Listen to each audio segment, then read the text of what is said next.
I think that the halving price action is exactly what we should have expected. Historically, it runs up about 19% in the month before, and then it only goes up about 1-2% in the month after the halving. So we're kind of seeing about that. Last week, I think that Bitcoin sold off because people are realizing, wait, maybe the U.S. economy isn't as good as we thought it was. Maybe we're actually not going to get all of these rate cuts. If you look at prediction markets, we've seen they were pricing in 5 rate cuts. Now we're down to 1. And so if we're not going to get those rate cuts, is that bad for assets that trade, in a risk environment?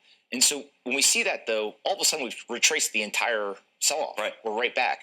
And one of the most interesting data points is that GBTC, the world's largest Bitcoin fund, saw 78 straight days of outflows once the ETFs got approved. Mm-hmm. On Friday, it had the first day of inflows, about $63 million. And so that doesn't mean that all of the selling is gone, but for 78 straight days, people were taking money out of that fund. And on Friday, they decided to start putting it back. We see the price rally. So what do you think that says about the overall scheme with Bitcoin and, more importantly, the ETF world? Yeah, so whenever you see the ETFs get approved, right, I think everyone was like, oh, these institutions are just waiting to pour capital in. It takes time. They've got to go to their investment committees. They've got to talk to their clients. They've got to go through their processes. And, fortunately or unfortunately, some of them are bureaucratic, and it's going to take some time. And so now we're starting to see these flows that are persistent that I think people are really excited about. Another data point that's really important is that Bitcoin, although it is volatile day to day, the 200-day moving average just hit an all-time high, just crossed over $50,000 for the first time. And so over the long run, Bitcoin continues to kind of trend upwards, even though on a day-to-day basis that price is hyper volatile. Last week, BlackRock was saying they're starting to see some increased institutional interest in crypto, in Bitcoin. How many pension plans, for example, have Bitcoin now? It's got to be single digits, right? I mean, no, it's really not adopted widely by fiduciary types. Is that coming? I think that you've got to expand the definition of what exactly falls into that fiduciary bucket. So RIAs definitely are buying this, right? If you go and you look at many of the large Wall Street firms, they're buying it. You even have BlackRock, Fidelity, others putting non-Bitcoin funds into the ETF. No. Right. CalPERS, I don't know if they're doing it yet, but also I think that the sovereign wealth funds, they definitely are doing this. If you go around the world and you look at these sovereign wealth funds, they're trying to get into mining. They're trying to get exposure to this asset. They're going to play us out. But real quick, Ethereum, this lawsuit that effectively accuses the SEC of considering it a security and then sort of bait and switching everybody. What do you think of that? And what do you think long-term means? The United States of America has an amazing court system, and we've seen over and over again the SEC and multiple players go to court. They argue it out. Sometimes the SEC wins, sometimes they don't. I think the judges will figure it out. That's very political. Welcome to the Crypto Teacher. And I come back with that video just to make you think. Don't forget to like and subscribe to the channel. And make sure you join the Patrons. If you're not a part of the Patrons, make sure you're hitting the Cash App. And we have Pomp on CNBC, and we see Pomp and the host playing the Hegelian dialectic, speaking of the halving and the Bitcoin ETF outflows. And when we look at the halving, Bitcoin never pumps after the halving. It is months later, and every time it does pump, we know the Fed was right behind it. And when it comes to these Bitcoin ETF outflows, it's majority of the hedge fund guys. And we saw Bitcoin dip big off the drums of beating. And all the cryptos came along with it. So guys, we know that is all manipulation. And then we have the SEC versus Ethereum lawsuit. And we keep getting lawsuit after lawsuit. And guys, we know this is all part of the movie in order to bring down the current financial system. We know DeFi is definitely the new banking. And remember, the Crypto Teacher told you. And then we have Tesla's Robotaxi'S. And we had the NWO master plan, disrupt taxis. Uber and Lyft open the door up for this autonomy, drivers and delivery. And we know drones are going to be included. Remember, guys, the whole point of the fourth industrial revolution is the robots, algorithms, and drones taking the economy over, paying each other with crypto, and the sheep going inside the metaverse. And then we have Ken Griffith speaking about the Fed. Says the goods inflation is not going anywhere.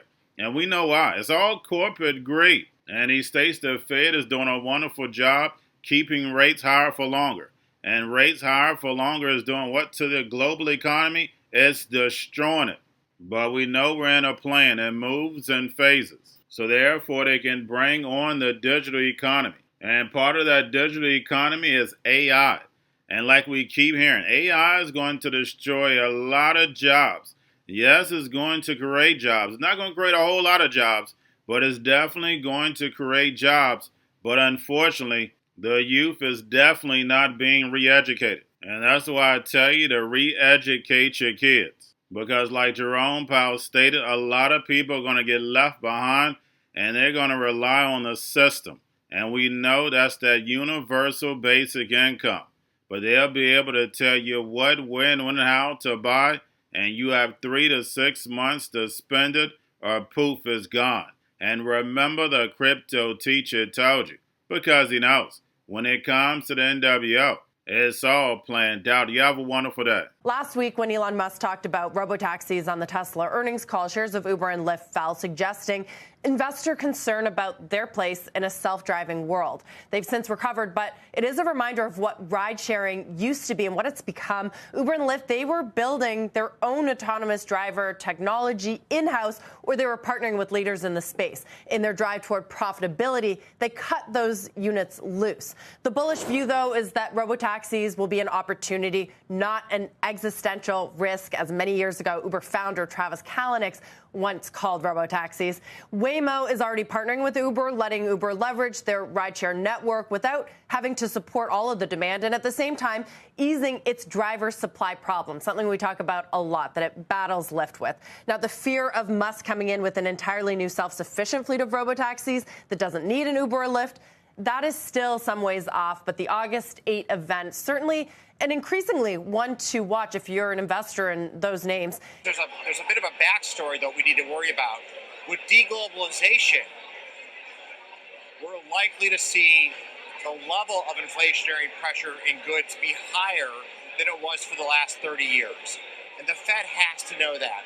So they're thinking about the fact that goods are likely to be a higher baseline effect for the foreseeable future, and services still unacceptably high with where they're running today, which is why Paul and the team, I think, has made the right choice of staying higher for longer and looking to bring inflation down. Will they have jobs in a year, or is AI going to, I mean, you get my broader point. Yeah.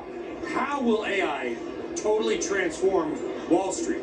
Well, it's certainly going to transform Wall Street in many ways. The same thing about the Gutenberg printing press, the telegraph, the telephone, the internet, and the computer.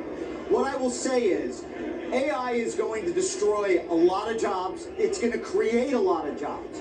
The big question is, are we educating people for the jobs of the future versus the jobs of today? And that's where we're going to have a real problem. Going to a different economy. And we're going to be learning more about that as we go. But clearly, we're learning that things can be done from remote locations. We're learning that technology can replace people even more than we thought. We're not going back to the same economy. We're recovering, but to a different economy, and it'll be one that is more leveraged to technology. And I worry that that is going to make it even more difficult than it was for many workers. In Silicon Valley, and my friends who work in technology know that what we did to the manufacturing workers, we are now going to do to the retail workers, the call center workers, the fast food workers, the truck drivers, and then even bookkeepers, accountants, insurance agents, lawyers, and on through the economy. So what happened to the manufacturing workers is a very clear sign. And so we'll import Chinese-based CBDC technology. So it's going to be CBDC in a box, provided to you by the People's Bank of China.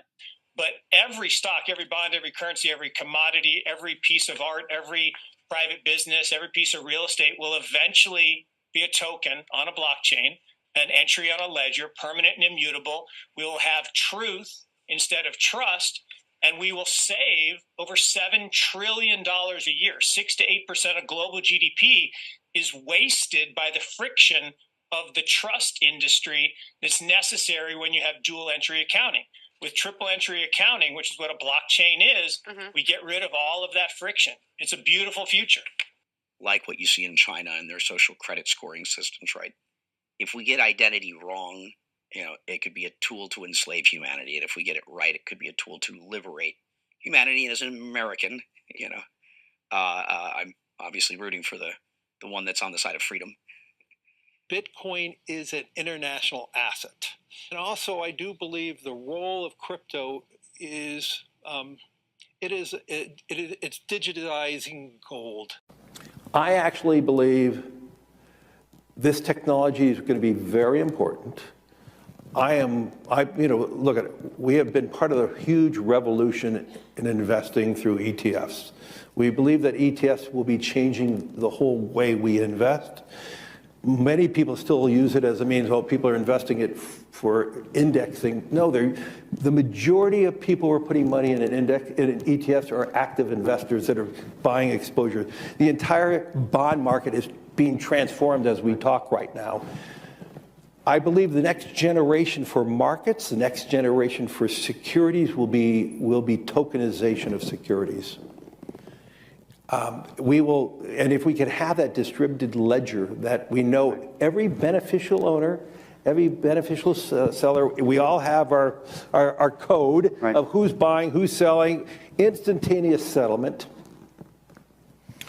And think about it, it changes the whole ecosystem. Chinese bank ICBC has been hit by a ransomware attack, and the U.S. Treasury market, as a result of that, has been disrupted. This, according to the Financial Times. We're getting it more right now with Bloomberg's Sonali Basak. Sonali, what do we know? Listen, we have the Financial Times now reporting that ICBC, one of China's largest banks here, was hit with a ransomware attack.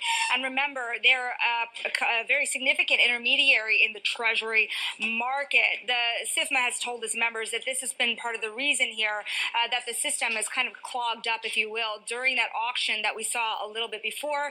The attack had prevented ICBC, according to the Financial Times, from settling Treasury trades on behalf of other market participants.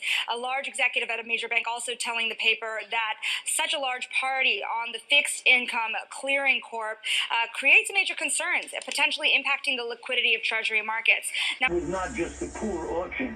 It was absolutely lousy, and when the dealers have to step in to save a treasury auction, that's a rare occurrence. I hate when countries go off the dollar. I would not allow countries to go off the dollar, because when we lose that standard, that will be like losing a revolutionary war. That will be a hit to our country, just like losing a war. And we can't let that happen. And too many countries now are fighting to get off the dollar. Crypto Teacher and the new World Order book, plus the 3 kids books. It's time to re-educate. Also, new to cryptos, Coinbase, Bitrue, Binance. Do not forget book links and crypto links are in the description. The stock channel, guys. Don't forget to go like, subscribe, spread everywhere.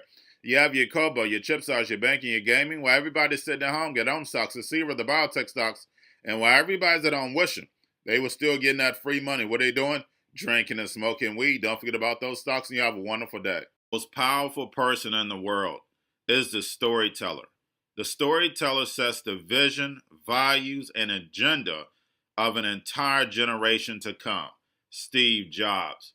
And guys, you know I truly believe in this. When you look at the New World Order, they're the storytellers. And that's the reason why I wrote my New World Order book.